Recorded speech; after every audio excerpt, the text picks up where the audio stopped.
Many people believe that demons are actually just a figment of people's imagination, and that, a mental disorder or a mental illness becomes personified into a demon, into an entity, into an archetype, really, to compartmentalize it in the mind. And when a demon's actually cast out, it's not an actual entity, a conscious entity or a spiritual being, but it's the embodiment of that mental illness or disorder or stress or torment that the individual is putting into a personified state psychologically. And when that gets cast out and there's freedom and there's deliverance and there's healing, that it's not an actual entity being cast out. And when we look at modern science and modern theories of psychology, the idea of demons is quickly becoming non-existent and more explained in psychological or even, neuroscientific ways.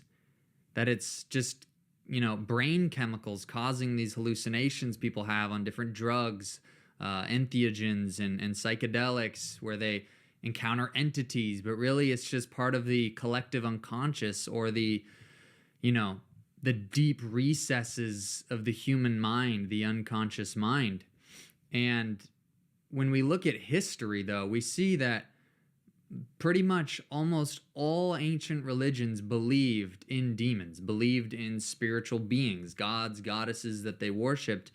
Now, people like Joseph Campbell have come to try to describe these things as more of just archetypes of the human mind, and really telling the same story throughout different religions. But, you read these scriptures of these ancient texts, and they believe that demons are real, inhabiting them, that the gods inhabit them, that the gods really show up in a very visible form, not just kind of a spiritual sense.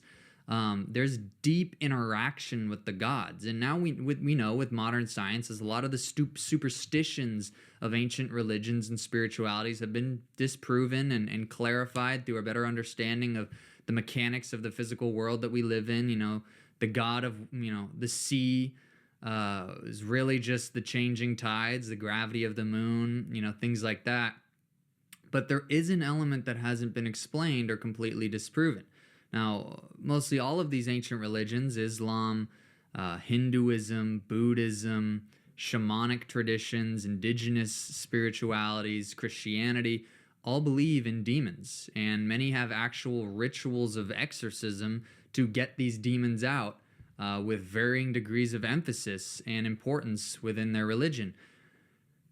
We can't fully discount the experiences that ancient humans had, despite their mistakes in interpretation of the natural world, because some of them have still not been explained.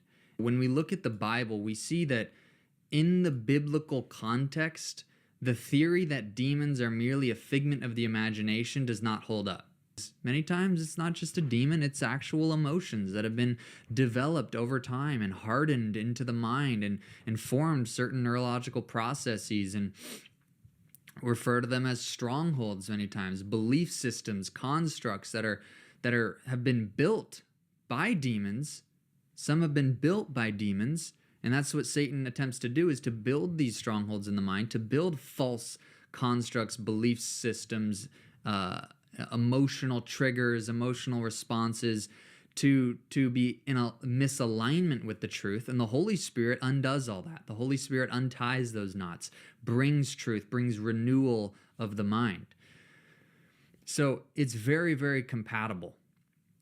Dissociative identity disorder, when a person actually fragments their personality, usually at a very young age through trauma, the mind seeking to protect the individual's personality and identity creates a separate personality, and that these personalities actually interact, and that they need to be brought into unity to actually bring deliverance and freedom into an individual's psyche.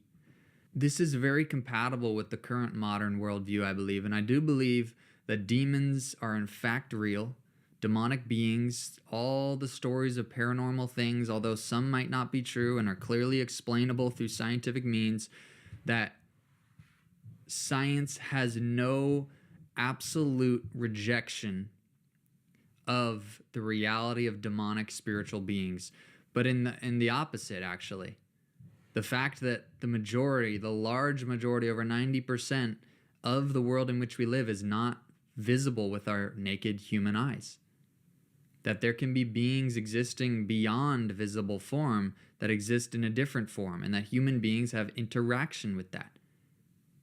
You think about the consciousness as a whole, much of it's non-visible, yet the words we use to explain it are actually pretty concrete. They're subjective, but they actually bring people to a unified sense of awareness of certain concepts that aren't visible. So a lot of what we engage in is already non-visible. So science has not disproven the reality of the demonic, of reality of demonic beings, and is actually beginning to more and more prove their existence. And when we actually acknowledge their existence, we're able to help people better. We're able to help those who are in torment, who are in suffering, who do have mental illness, but might have actual demons that need to be cast out of them. We're able to help them. And this doesn't discount the reality of mental disorders, the reality of dissociative identity, the reality of certain psychological discoveries which have brought great benefit to people, working through trauma, working through using cognitive behavioral therapy, the thinking that people have, which causes their emotions and their feelings, and really unraveling that. All of this is legitimate. All of this is beneficial. And the field of psychotherapy is extremely beneficial, but we cannot neglect the reality that demons are real, and they're not just a figment of people's imaginations all the time. Yes, people can definitely think they have a demon or something's a demon, and it's not. It can be. They can be a figment of people's imaginations when they're not real, but by nature, they are actually real and not just a figment of someone's imagination.